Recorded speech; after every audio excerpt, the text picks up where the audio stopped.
আসসালামু আলাইকুম। আপনাদের সবাইকে হাফ মিনিট রেসিপির পক্ষ থেকে শুভেচ্ছা অভিনন্দন। এটা হচ্ছে আমার বাবলুর ছাদ বাগানের ড্রাগন। আমার বাবলু আসলে প্রথমে ড্রাগন চাষ করে ততটা সফলতা আসতে পারেনি। ইনশাল্লাহ এখন সফলতার মুখ দেখেছি বলা যায়।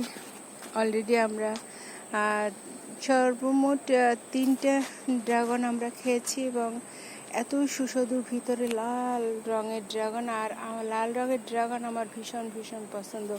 আর এখন তো ড্রাগন হাতের মুঠায়, বাজারে গেলে অল্প দামে পাওয়া যায়, কিন্তু বাজারের ড্রাগন আর আমার বাবলুর ছাদ বাগানের বাবলুর নিজ হাতে লাগানো ড্রাগনের মধ্যে অনেক পার্থক্য আছে। কারণ হচ্ছে এই ড্রাগনটা খেতে এত সুস্বাদু, এত মজা। আমার বাবলু সোনা আসলে কোনো প্রশিক্ষণ ছাড়াই ছাদ বাগান করেছে।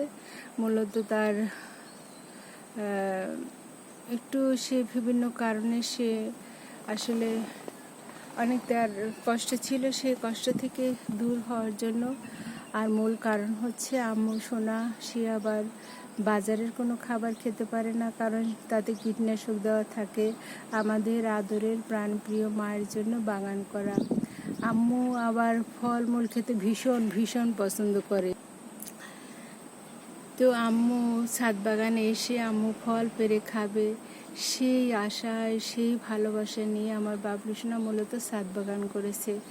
আম্মুর জন্য আম্মুর আবার আপেল খেতে হতো প্রতিদিন একটা করে। তো আপেলে তো প্রচুর পরিমাণে কীটনাশক দেওয়া থাকে, যার কারণে আমার বাবলু সোনা সে নিজেই আপেল চারা লাগিয়েছে।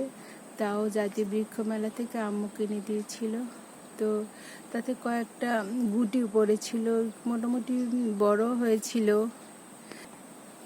কিন্তু সেটা আসলে টেকেনি। কারণ আমরা সবসময় আমরা বাবলু রেসিডেন্সে থাকতে পারি না, বাবলুও থাকতে পারে না, যার কারণে গাছটাই মরে গেছে। আসলে সেভাবে টেক কেয়ার না করলে গাছ কীভাবে বাঁচবে। আর ছাদের গাছ তো জানেন, টবে একটু সেই যে সামান্য একটু মাটি দেওয়া থাকে, সেই মাটি থেকেই হয়ে থাকে। আমার বাবলু সোনা কত ধরনের মানে কি বলবো যে খৈল পোষা মনে হয়, তারপর বাজার থেকে সার টার আর কি যেন এনে দেয়, পাতা পোষা করে নিজে সার বানায়। তারপরে বাসা বাড়িতে যে কিচেন ওয়েস্ট থাকে সেটা দিয়ে সে সার বানিয়ে সে এভাবে সে ইউজ করে। আমি তো সবসময় রাগ করি, বাবলু এটা করো না, এটা করো না। দেখুন ড্রাগন ফুলটা কত সুন্দর। এই যে বাস্তবে ড্রাগন ফুল দেখবো, এটা আসলে আমার কল্পনার বাইরে ছিল। আমি আজকে ছাদে আসতাম না, বিদ্যুৎ যাওয়ার কারণে চলে এসেছি। এসে তো সারপ্রাইজ হয়ে গেছি। এই ড্রাগন ফুলটা দেখে আমার মন প্রাণ একদম ভালো হয়ে গেল এবং আম্মুকে খুব মিস করছি এবং আমার ময়নাদের খুব মিস করছি। ময়নারা যদি বাস্তবে এই ড্রাগন ফুল দেখতো তারা অনেক খুশি হতো। দেখুন গাছে প্রচুর পরিমাণে কাটা, আর কত সুন্দর তাতে ফুল দিয়েছে। এই গাছটা কিন্তু আরও ড্রাগনও টিকে গেছে। এই যে দেখাচ্ছি, এই যে ড্রাগন টিকে গেছে মাশাআল্লাহ। আমরা এই বাসায় এসে 2টো ড্রাগন খেয়েছি, কিন্তু এই গাছটায় প্রচুর পরিমাণে ফুল আসে কিন্তু ড্রাগন আসে না। আল্লাহর রহমতে এই যে ড্রাগন এসেছে, খুব ভালো লেগেছে। আরও কিছু গাছ আছে। আমার বাবলু সোনা অবশ্য বাণিজ্যিকভাবে ছাদ বাগানে ড্রাগন চাষ করবে, সে ইচ্ছে তার আছে এবং আমারও ইচ্ছা আছে। আমিও আসলে ড্রাগন চাষি হতে চাই আমার বাবলুর দেখা দেখি, কিন্তু আমি এবার অলস কোয়ালিটি, যার কারণে আমি আসলে এগুলো পারি না।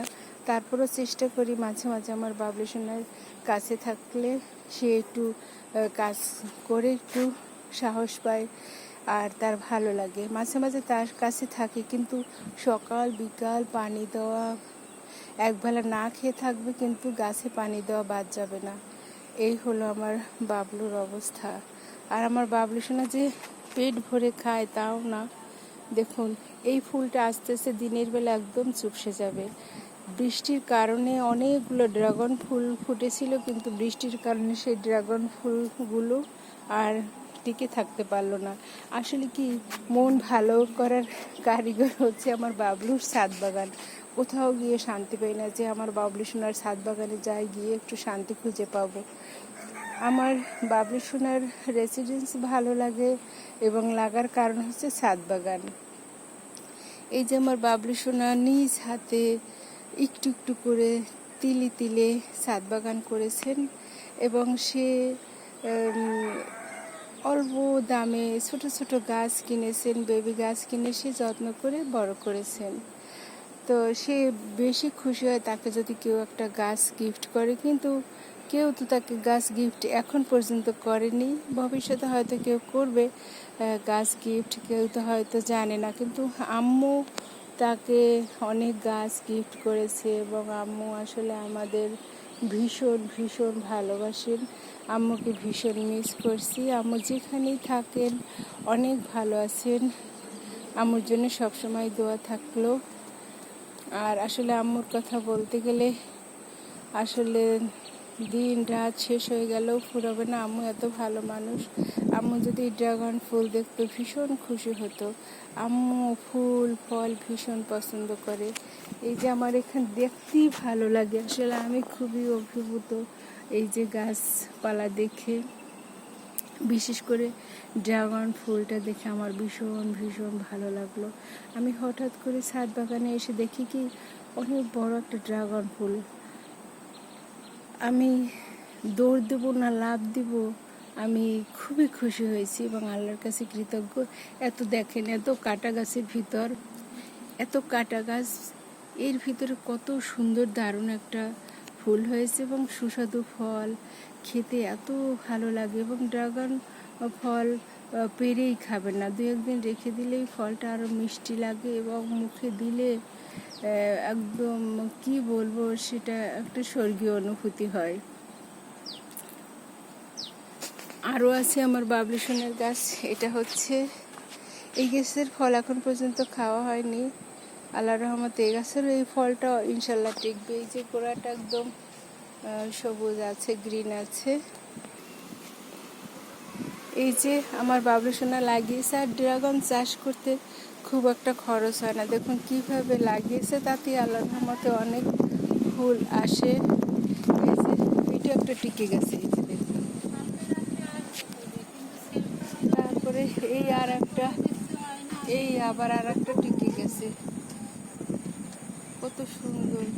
এবং এই গাছ থেকে ভাবলো আমরা কয়টা ফল খেলাম, একটা না দুটো, দুটো খেয়েছি। দেখুন কত কাটা, আরে সেই কাটার ভিতরে কি সুন্দর ফুল আসে, ফল হয়। এটা তো আসলে যদি আমরা না জানতাম তাহলে তো আর খেতে পারতাম না এই ফলগুলো, ভাবতাম যে বুনো ফল। কিন্তু না, এটা খুবই পুষ্টিকর একটা ফল, বিদেশি ফল, যেটা আমার বাবুর ছাদ বাগানে লাগিয়েছেন। এই ফলগুলো মূলত 1 মাসে আসে। জানি না আল্লাহ রিজিকে লিখছে কিনা, আমাদের আবার কাজে বাড়ি যেতে হবে, আল্লাহ ভালো জানে। দেখো কি সুন্দর বাতাসে কাঁপে বাবলু। ভালো লাগছে, এটা পরাগায়ন করেছিল বেবি। ওই যে এখন করলাম। আচ্ছা, আমি যখন ছাদ বাগানে আসি, যখন দেখি এই ফুলটা, তখন বাবু সত্যি সত্যি আমার মন ভালো হয়ে গেল। তোমার মন খারাপ ছিল? খুব। মন ভালো করার কারিগর হচ্ছে তোমার ছাদ বাগানের এই গাছগুলো। এই গাছগুলো দেখে খুব ভালো লাগে।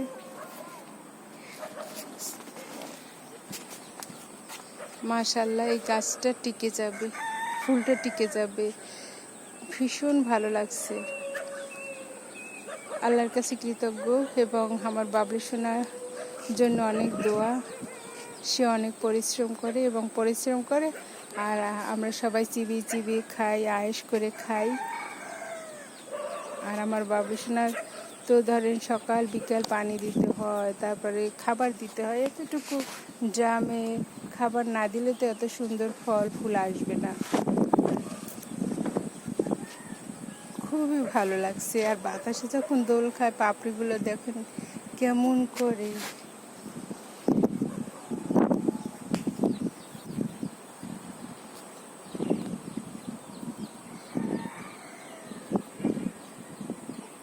আসলে আমি যখন আমার বাবলু সোনার ছাদ বাগান দেখি, আসলে আমি অভিভূত, আমি ভাষা হারিয়ে ফেলি। আর যে কি বলবো, পরিশ্রম করলে আসলে অনেক কিছু হয়। আমার বাবলু সোনা অনেক পরিশ্রম করে, যার ফলে আল্লাহর রহমতে অনেক কিছু সে পেয়েছে। সবাই ভালো থাকবেন, সুস্থ থাকবেন। আর এই বর্ষায় যেহেতু মেলা চলছে, চারপাশে নার্সারি আছে, সেখান থেকে দু একটা ফলের গাছ, ফুলের গাছ এনে লাগাবেন, আপনাদের পছন্দ মতো। দেখবেন অনেক অনেক ভালো থাকবেন এবং ভালো লাগবে। সবাই ভালো থাকবেন, সুস্থ থাকবেন। আল্লাহ হাফেজ।